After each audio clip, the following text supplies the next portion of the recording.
It's practice 9. We've had really 3 really good days back to back, and going into today in the stadium for the first time for especially some young players. I had one coach say he's got the bright-eyed look. I said, it's the first time at Weems-Bryce. And but really, at operation from the press box, we still had some mishaps as far as communication and things are concerned, but kind of somewhat expected. Each group, which we rep 3 groups today, got about 45 snaps. There's about 125 scrimmage snaps, and a lot of kicking work. We got a kickoff. I wanted to get another one, we didn't, but we got a lot of punt work as far as our protection and covering. With Kai being a new kicker, and Kingsley's done a nice job with that as well. So to being able to get out and spread the lanes and cover, and J.C. Horn and Jamie Robinson have done a good job returning punts for us, would be our top 2 guys at this point. But it was good to be able to get them in some live situations, catching the ball with people covering down the field, and that was really good. We incorporated within the scrimmage, which is good to transition, to be able to go to a special teams unit. From an offense or a defensive set. So that was really good to be able to rep through that on the field today. But the guys competed, and that was the big thing. I challenged them going into the stadium today was competitive edge. Let's go compete. Let's try to exhibit mental toughness and what we need to do to be successful. We did have too many issues that were self-inflicted, jumping off sides on defense twice, a couple delay of game penalties, 3 false starts. A critical error on the snap on a 2-point play, a bad toss on the goal line on a 4th down to score.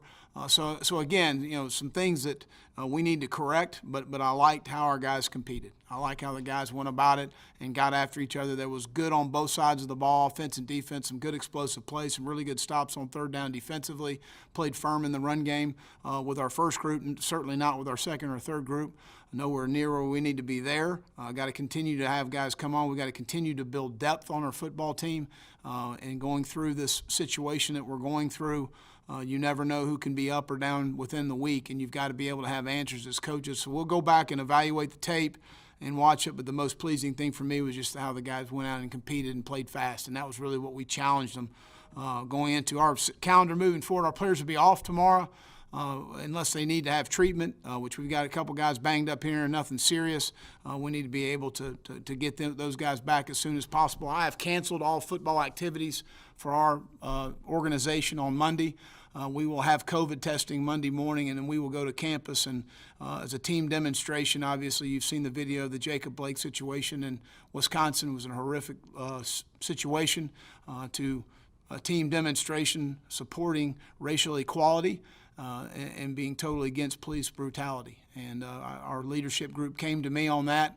We want to make a statement on our campus. We're going to do that. I think some other student athletes will join us, hopefully, and to remove football and focus a little bit on more important things in our life and in our country right now. And so I totally support them as far as that's concerned, and I'll open up for any questions. Doing this, you mentioned some guys are banged up. Any new injuries, any new corona quarantines, anything like that? No, we had a test Wednesday, and we had all negatives. So we had in the building, I think it was 300 something tests, all negative.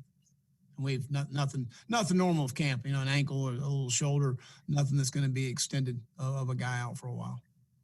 Let's go to Ben Briner. I guess getting your quarterbacks out for the first time sort of in that kind of setting, how'd they kind of perform? Well, I was pleased with both. I'd like to watch the tape first. But as far as functioning, we had a couple delay a game. We need to correct those issues and understand where the clock is. But for the first time of the coaches, I told the coaches, do not come on the field. The guys got to manage things for themselves.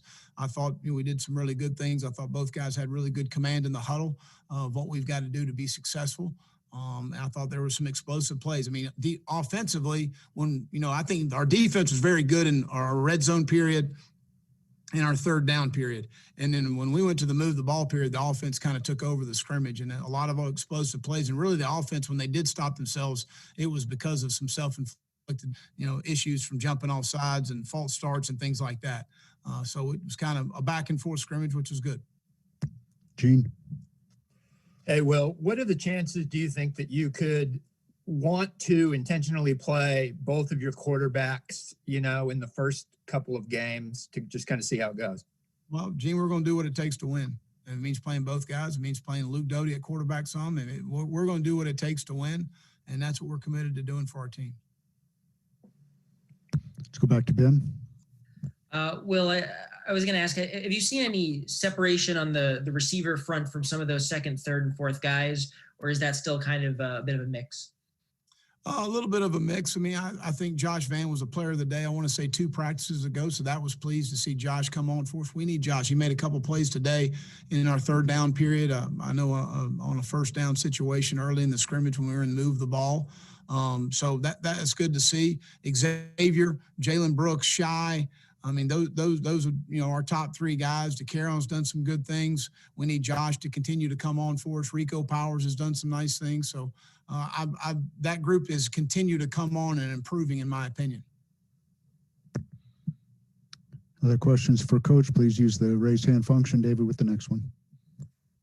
Will, have you heard any word on Jalen Brooks? And if not, just how good does he continue to look out there in a live setting? No, we have not heard anything on that. And I don't really know that there's any timetable for that. You never really know in those situations. And I know the NCAA is overloaded right now, probably with waivers and different things that are going on in our college athletics. But you know, he's a really good player. He's got vertical speed. You know, I think he registered. I think I told you guys about 22 miles an hour on the catapult, which is really running well. He catches the ball well. A guy that understands coverage. He's extremely bright. So he's a guy that can threaten you down the field, which is always an issue as a defensive back in man or zone coverages when you know a guy can get on top of you and win. So our guys understand that when they cover him in one-on-one situations, he's a guy that can get on top in the route. John Whittle. You know, with no Ernest Jones out there, how was linebacker play? How was the communication there? How do you see that going with no Ernest? John Sherrod's done a really nice job. He really has, you know, come in and I thought he flashed today on several plays. Damani Staley has done a really nice job. Those 2 guys have been very, in my opinion, consistent in camp. I think Sherrod's played his most consistent ball, and that's been his challenge. There's been some times he's played really well, and there's some times he hasn't played as well. And I told him going into training camp, this is a huge challenge for you. It's just the consistency in your performance. You're a senior. You're a guy that we need to be able to consistently perform. Damani coming into camp, and then all of a sudden, you know, Ernest has the appendix taken out, and then we switch him to the Mike linebacker. Damani's never been a very vocal guy. I've been so proud of him and how he's gotten really comfortable being uncomfortable, because that's not something he likes to do. But he has taken that as an opportunity and a challenge, and I appreciate the way he's handled it. But we've you know, anytime you have something like this happen, you get better from it, unfortunately. And right now, Damani and Sherrod have done a really nice job. Brad Johnson has had a terrific training camp and is playing really well at the Sam linebacker. He's a guy that really is doing a nice job for us, you know, there at the Sam. So again, I think that we've got some guys that can really play well at the linebacker position. Mo Cobb is a young player that continues to develop and improve. Been pleased with that. And then we need to get Ernest back and Spencer Easton Riddle and get Rosendo Lewis back. So we'll get those guys back. I feel pretty good about where we are. Let's go to Hale. The running backs today, did those guys get kind of tossed in with the first group, or? Yeah, we're rotating those guys through. Rashad Amos had a couple nice runs for a young guy. He can really see the inside zone well, in my opinion, the duo play. He makes nice cuts. He gets north and south. He's got to hang on to the football. He was loose a couple of times, and we can't tolerate that. He won't play if he turns it over. But I thought Kevin and Deshaun both got some positive run and moving the pile. Yep, I thought all 3 of those guys showed up. Now, we're not very good right now up front defensively with our second and third group. We got to continue to improve there. We stunk. With those guys, will it just be sort of like the quarterback spot, just see who kind of shakes forward these next couple days, week or so to see how? Yeah, I think not the next week, the next 2 weeks, the next 4 months. I mean, at the end of the day, they all got to be ready for the number to be called, because you never know what's going to happen in any given situation. And all these guys got to be ready to play. I mean, we can't sit there and think that we're just going to rep these 2 guys and get them ready. That's not the case. We got to have all guys on hand. That's why we rep the way we rep. 3 different groups are getting opportunities and mixing the groups and commingling those guys and putting them with the first group, putting them with the third group. So to continue to get those guys to come on for us. Josh Kendall. Will, we've heard from the players about Mike's personality and coaching style on the field, and conversely, Joe Cox, who they say is more mellow than Brian McClendon was as a wide receivers coach. I was wondering, when you put together a staff, how much do you think about good cop, bad cop dynamic, for lack of a better term? Yeah. I do think that there is something to that. I don't think that on one side of the ball that you can have all bad guys as far as getting after a guy. You got to we're going to coach the guys hard. I always tell the guys, at the end of the day, you got to coach them hard and you got to love them hard. And as long as they know that you have their best interest at heart, however your coaching style can be very effective. A guy that I really look up to in this profession is a guy named Tony Dungy. Never raised his voice in his coaching career, from what I understood. Everybody that ever played for him, everybody that ever was around him, Mike Peterson, I mean, they just talked in terms of the respect that he commanded, and he didn't have to raise his voice. I've worked with other coaches, Hall of Fame coaches, that raise their voices a lot. But you don't always, and I always tell the players, don't listen to the tone, listen to the message. And there can be a good message conveyed from, increasing the volume. And then there can be really good message from someone that maybe doesn't increase the volume as much. But I do think it is important to have a good mixture on your staff, is what you're asking. And that is calculated in the hiring process of, where are we going with this hire? But I mean, Joe is a very good technician. I sat in his meeting, I believe it was a day ago, and listened to him coach the guys, and the detail that he has with the players is outstanding. And he's a really good young coach. Which one are you, good cop or bad cop? Most time I am the bad cop. No, I'm not going to say bad cop. I'm saying I raise the volume sometimes. Sorry, my wife's dog is barking. What's that? I said I apologize for my wife's dog barking.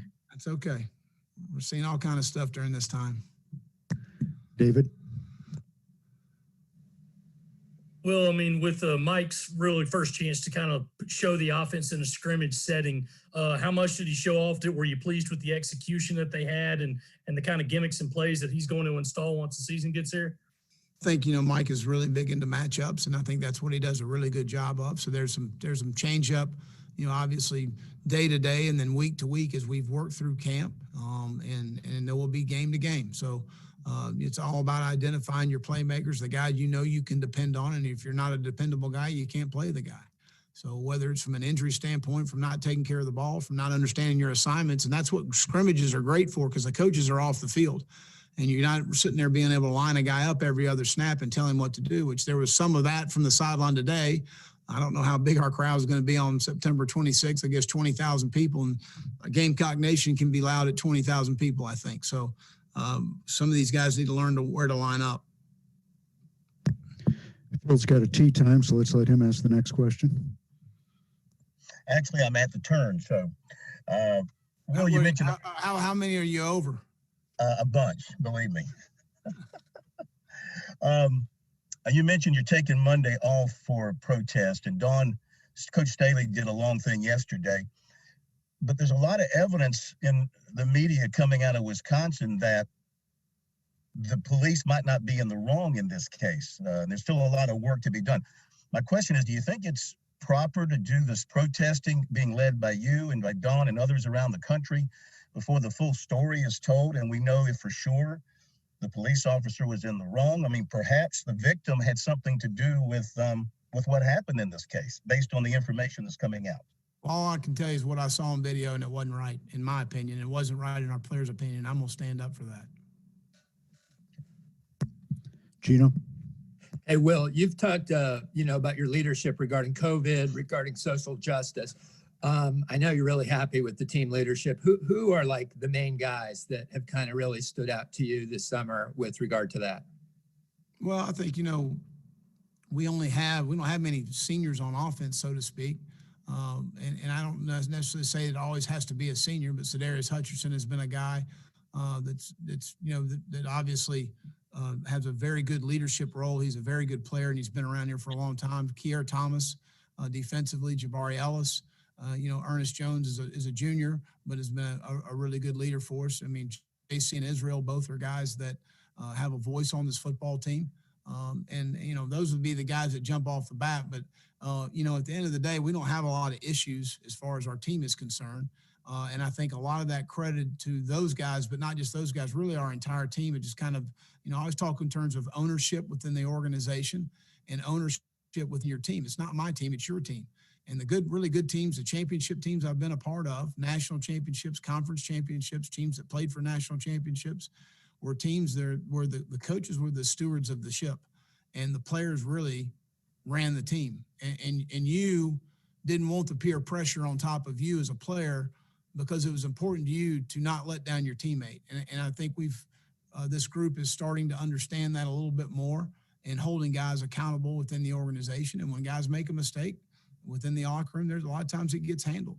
And so those are things that I think are really important. And, you know, the echo of words that I hear our players talk to our younger players and talk to each other and how they talk to each other as far as how we need to handle things, especially in this COVID situation, I've been very pleased. Also, Will, I heard from a bunch of players earlier in COVID that you reached out to all or most of your former players just to kind of check on them, ask how they were doing during COVID and with handling that. Was that a COVID thing, or at that time of year, do you always reach out to all or most of your former players? I reach out to a lot of the guys and just check on them to see how they're doing. Fortunately, here at South Carolina, a lot of the guys live in Columbia, so I see a lot of guys. You know, Perry's always around, Michael Scarnecchia. There's a lot of guys that are in and out of our building. Joe Charlton came in the building yesterday, and just so y'all know, he told me he was killing it. And I know that shocks everybody that he would say that, but he said he was just absolutely killing it, which I was shocked when he said it too. But he came by the building yesterday. But, you know, I think it's always important at any time, and, you know, during this COVID, obviously I had a little bit more time on my hands to be able to reach out and check on guys and see how they're doing and how their families are. Let's go back to Ben. Will, where do things kind of stand at the center position for you at this point? Who's kind of in the mix there, and is anyone kind of taking a little bit of lead with that first team group? Eric Douglas right now has been, you know, very consistent. You know, Eric's tough. Eric's a fighter. I mean, he's tough, and he's gonna line up in there. He's gonna make all the right calls. He's extremely intelligent. Hank Manos has done some good things. Vinny Murphy's done some good things as well. So we've got three guys we feel very comfortable with in there that we can win with. But Eric has been the most consistent. After the way last year started for him, what does it kind of say about him? The way he's sort of come back. Oh, you know what?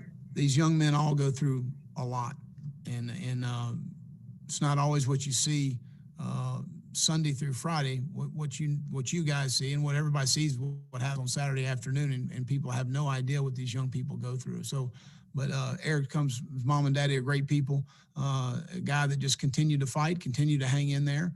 And, you know, I tell these guys all the time, you know, this is football, and playing football is just a small scope of life. And handling adversity and battling adversity when things don't go your way. And life's not fair. You know, life's not fair. Things aren't always going to go your way. It's not always going to be positive. And you got to be able to handle those things in your life, and to be a good father and to be a good husband and to be a good American citizen. You got to handle those things. And I, you know, that's just a learning process that we all go through. And you do go through it still as a coach. You know, 49 years old, you still are going through things that you learn and observe, that you see, and you say, well, maybe we need to look at this a different way. But Eric he's a tough young man. Eric Boynton.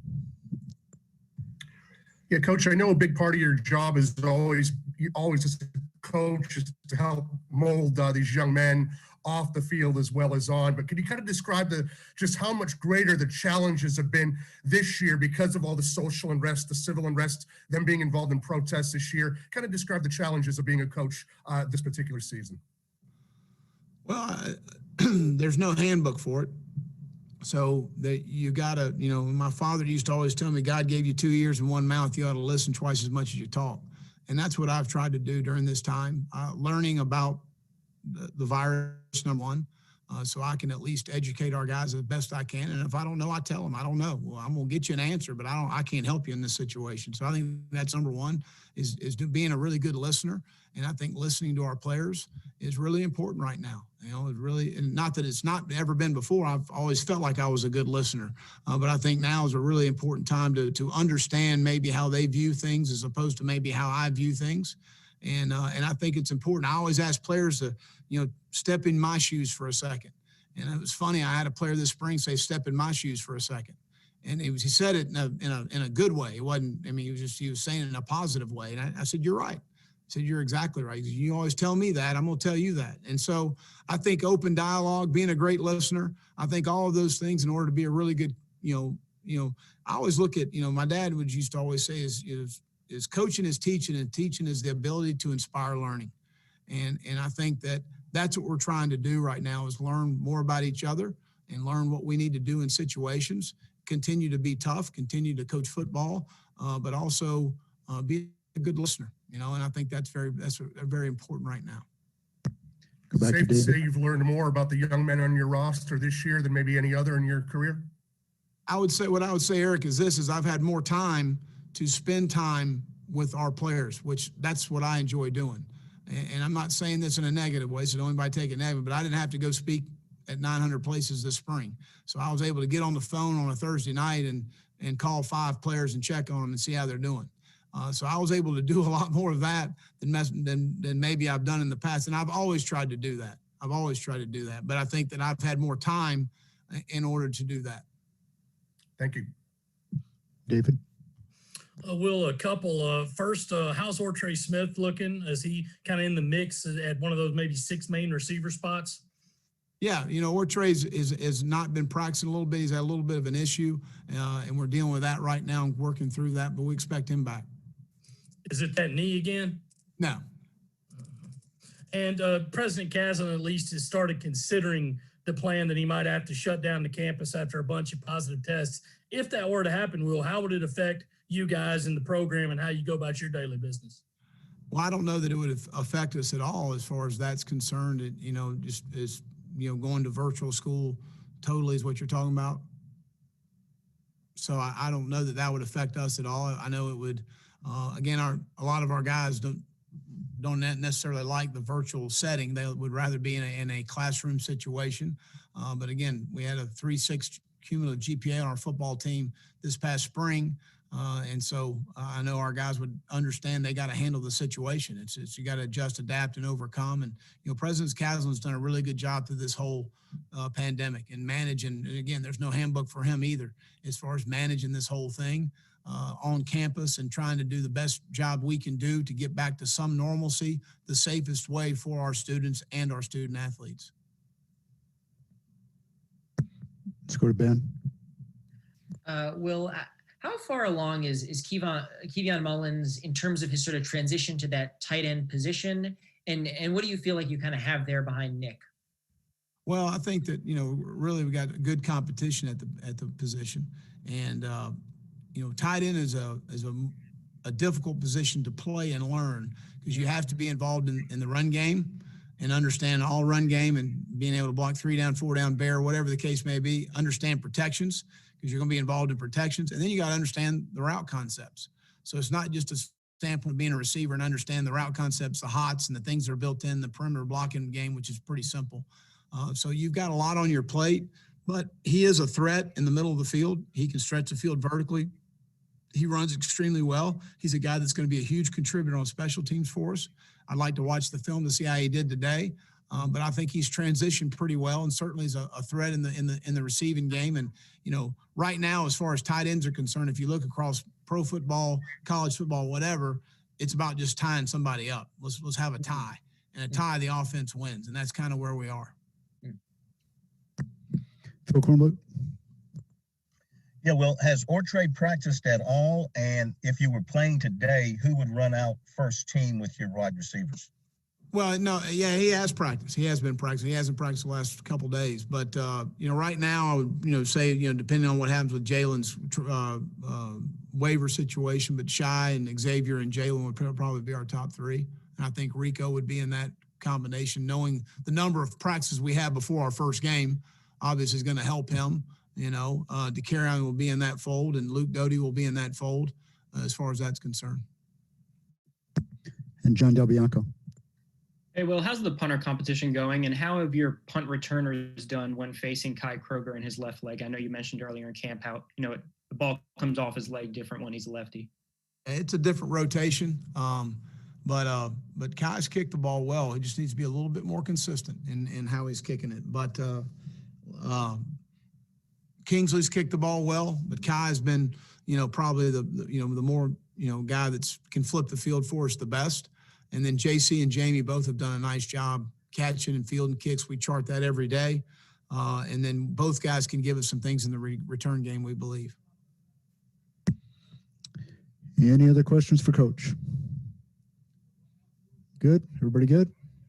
All right. All right, have a great day. Thanks, Will. See y'all later. Hit him good, Phil. Thanks, Steve, for setting this up. Thank you, guys. Augusta National